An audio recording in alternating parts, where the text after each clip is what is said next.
probably their preferred route because it gives them that easier Roche. But they go for the puck, so we now have two elusive jump around people. Toro, good juking, will keep the healing salve alive for a decent amount of time, but may still die as he's going to be chased down all the way. Boxy claims the first blood, and unfortunately the Enchantress just a bit late to the party, and the lanes continue to be a problem now for Team Spirit, as Mira being aggressively chased down, hop down, Mickey gets Hex, but he should be able to get that swipe with the extra range that Monkey King had. In those late game team fights is where this hero shines.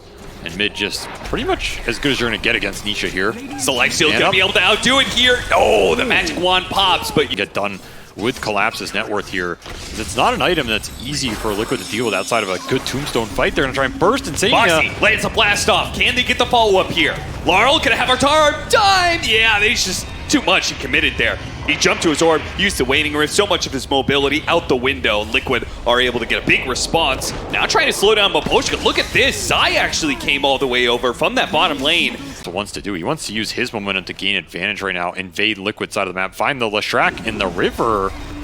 Try to get a haste rune, but once again, Team Spirit have better control over the power routes. Now there is a zombie apocalypse going on here. The Broodmother shows up as well. Oh, bound the strike into the stun from the blast off. Didn't get Laurel, he does have an orb, but he does not have enough time on that phase shift. Deaths as he goes in aggressively. Smoke up is going to be a bit too late. They'll land the Boundless Strike into Blast Off. That'll kill the Lion, but Aegis has already been picked up by Laurel. Now Team Spirit just look to escape with as many heroes as they can. TP away from everybody else except for Laurel, who is going to be slowed down here. He's got a Waiting Rift, jumps over the side. He grabbed the Aegis, so he might die twice here. Let's see if they can get the setup here. Do they have the stun land on time? Laurel gets off the orb, gonna jump over, but the Boundless Strike will follow him as soon as he jumps to that orb. He's dead. Gonna run down mid lane. See the Ench. They don't really want the Enchantress. Zai's gonna start making his way back in, try and sandwich with the rest of Liquid. They'll catch him a Poshka. That was pretty damn free. Gotta remember, this is still daytime too. Not really that beneficial for Yatoro. He'll just leap the hell out. All right, everybody else, you're on your own. Oh, Boundless Strike almost there to stop Collapse. Mira, he might get caught, blink away deep into the trees. Oh, Lotuses. Those are some greedy Lotuses. Mira, so that's a greedy Lotus play right there. He had a TP too, so he could have just hidden away somewhere. Oh, the juke. Can he juke this out long enough for another blink and another opportunity to disappear into the trees away from Mickey? This time the Boundless Strike will land, and they finally catch that pesky support. They have the better scale, then it's okay. Just do they believe that? They'll find Nisha with a pounce on the TP.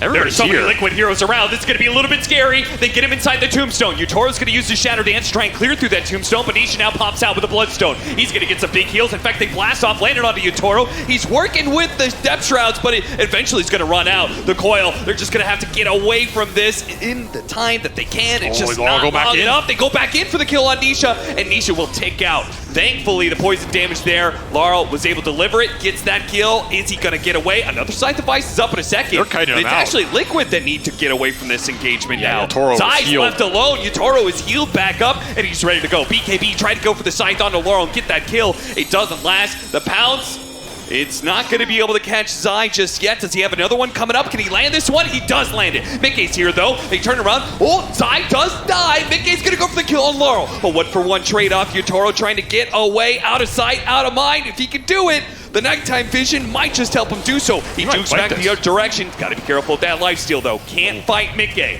He does have an ult backup. Doesn't land. I think he's going to turn, man. Yeah, I mean, he's got this serious charges, man. He has got so many stats stolen, and he's getting even more off of Insania. 38 stacks of ice. It's hard, too. I mean, it's just hard to get this Scythe on Yatoro. You might not see him for half the fight. Just going to lead with the Coil. No BKB on the Trying Monkey. to get out the Wukong's command. With no BKB, he's going to be blown up by the magic damage. Great jump from Team Spirit. Insania tries to hide inside of his own Tombstone, but once again, the Slork can just stick to it. Hey, look at the shots coming in. This impetus is brought Zyle to his knees. He had to just run away to the fountain. Now that gives Team Spirit, all of a sudden, it's 32 minutes in. They're going high ground with this Aegis. It's not a huge lead, but they have hit all the items they need to take these fights right now. And there's no answer on the side of Liquid for the Slark forcing the engagement. You have a Scythe, you have a Brood BKB, and you have this Leshrac who finishes a Shiva is pretty damn tanky. Just who do you go on here? How do you start it? Are you willing to commit in when this Slark is building the stacks and he is building them fast? Mapochka is scaling up too, like you kind of wanted to see from him. This is what you want here. Got the Hex on a Boxy, just picking apart the supports when they can. Nisha using his Bloodstone now, but it just doesn't match Yatoro, whose damage is overwhelming right now. 42 Essence shifts. This game looks so over, Avery. I don't know what you do right now. I mean, you got caught off once on your triangle with the Monkey BKB. It's gone. You get initiated on with Coilin. It's just ramping up so damn fast here. This came out of nowhere in pretty much 5 or 6 minutes. This whole game disintegrated for Liquid.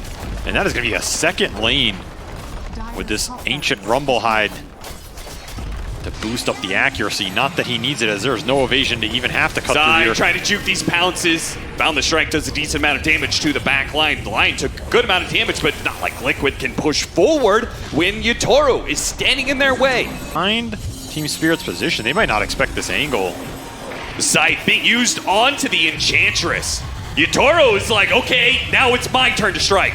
Used already. Depth Shroud BKB starts going onto the Monkey King. They deliver the Finger of Death. They get him inside the Tombstone, though. So the Wukong's command and the Tombstone will force Yatoro away. He uses Pounce and Shadow Dance to get out. But ultimately, Team Liquid, this was a big move by them, and they only got 2 supports out of it. I mean, 2 supports ain't bad.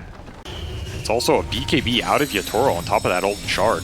He has nothing up right now if you can find the opening. They got the side. On to Collapse. Laurel trying to intercept with the Wang Rift. Primal Roar does go out, but Yatoro doesn't have the advantage this time around. He can't figure out without a Shadow Dancing with... Oh, no! He got baited into going back into it. Oh, Team Spirit, all you have to do is play around this Slark and his cooldowns. And Liquid are forcing the issue, dragging you into a fight you had no business being in right now. And if they find Laurel... That was actually closer than he knew. Not a bad trade. Plus, if you TP back on Spirit, look at what is happening top. You have a double damage Monkey coming in to find the fight on the Stragglers. Collapse TPing out. Oh god, Mirror's just gonna lose all his health in one big Boundless Strike hit. They look for more, but everybody else from Team Spirit has gotten away. Yeah, you kind of do at this point. You do now, that's for sure. Zai gonna be hit by a Pounce here. Probably forced into a BKB. Lincoln's gets broken. Mira may not have expected that one. Looks like they maybe still want to play for this one. Trying to blow him up with the Bloodthorn, but it got off the BKB. Now Nisha charges forward. He gets on top of Mapochka. Yeah, they're identifying Mapochka as a problem, and they'll kill him first. Now they jump forward. Nisha chasing after more, but there was a Depth Shroud. Collapse protected by his carry. They start backing away, trying to get all the way back, but of course, Mickey can pursue. It's outside of your vision. I mean, if you show for a second, Collapse is going to blink roar you, and you're getting cut down. Down the Shrine, lead up, Split Earth, both being used, trying to pop Yatoro, but beautiful Earth Spike as the response there. Yatoro actually legitimately almost died. They're going to maybe catch Mapochka. They give him a Depth Shroud, but there is a Split Earth to stop his TP away. Off huge. If it backfires, you might wish you had a second life here. Yeah, the scary part is he got caught once before on the Scythe. They don't have a save mechanism for him. Laurel just bots bottom. I mean, that's like 20 seconds. Liquid know this puck cannot be here. They're going to jump. Yeah, Mickey is pushing forward almost immediately. He's going to hop down. Immediately just goes for the Enchantress. 80 kill is worth it at this point when Laurel can't be here. That was a very ballsy go bottom by Laurel, especially if he feels like he can't pressure somebody else back here from Liquid, which, I mean, maybe he's just going to start hitting this tower. I don't know how threatening this is. It is a Mega's lane if you really let him whittle it down. And I guess that is enough to force the TP back from the Brood. Liquid cannot man up for this Roche against the puck split push. And Yatoro finds Nisha top. He's going to start building up some stacks. Nullifier, it's going to get a lot of stacks here, if not actually killing flat out Nisha. Gets off his BKB, but his Bloodstone is worn out now. But that's good enough for Yatoro. Now up to 140 agility. Getting a little pickoffs like this. Oh, Zai, Liquid coming back in. They're going to try and catch and blow up the Lion. Boy, they got him.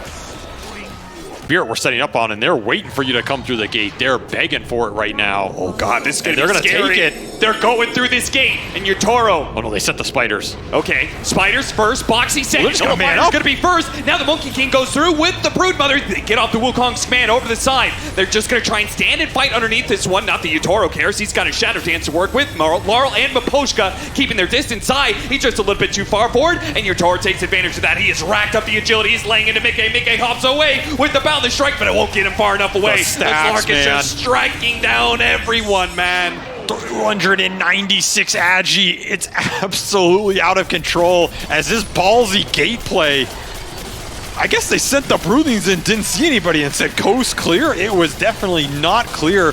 That Boundless Strike Shard also put Mickey in a really weird spot in the... That was also an Ags that Yatoro got to eat, so he got to free up another slot here. Loses nothing to hold on to this Aegis right now. His stacks are wearing out from that previous fight. They're ticking down right now. If you want to hit a building, you want to hit another hero, your clock is running out. It's going to start to build back up. Force staff gets Nisha out of the pounce. That part's nice, but Yatoro has racked up those stats once again. Big hit onto the Enchantress. Once again, trying to target her. Harpoon pullback, and that's going to be good enough. BKB's used for Liquid and snaps on this coil. He has the talent up to pierce the debuff immunity here. He's going to buy back. Yeah, they see all those BKBs, and they say, they can't fight us without that. It's time to go. Refresher coming back up for Yatoro, so he's going to have double of everything, or at least a new BKB. Does not have to wait for this cooldown. His stacks continue to wear out a bit here. At some point, Yatoro, I think, can just commit. Aegis Refresher. He's going to jump on Anisha once again. Bound the Shrike, trying to stop him.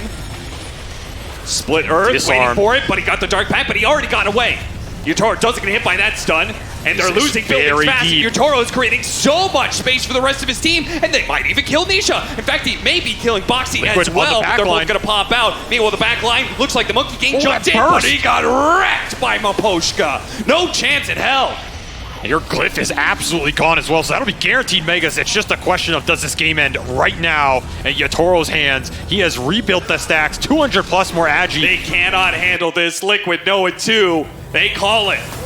Ooh, we are getting a game 3 here, and it is a juicy one as Team Spirit have found their footing in this series and strike back swift, hard, and fast with a crap ton of Agi stacks for Yatoro on a beautiful Slark pick. Maybach